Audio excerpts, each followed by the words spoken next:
In this video, I'll show you how to create an audiobook using ElevenLabs Studio. First, open ElevenLabs and sign in to your account. From the dashboard, open Studio and create a new project. Give your project a name and import your book content. Depending on the available options, you may be able to import text or supported document formats. Once the content is inside Studio, organize it into chapters or sections. This makes it easier to manage a long audiobook project. Next, choose a suitable voice for your narration. For audiobooks, focus on clarity, natural pacing, and a voice that works well for extended listening. Assign the voice to your text and generate the narration.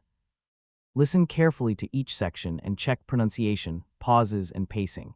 If you find an error, edit the text or adjust the relevant settings and regenerate that section.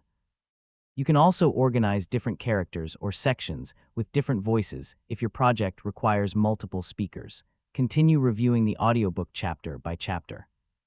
When everything is ready, use the available export options to produce your final audio.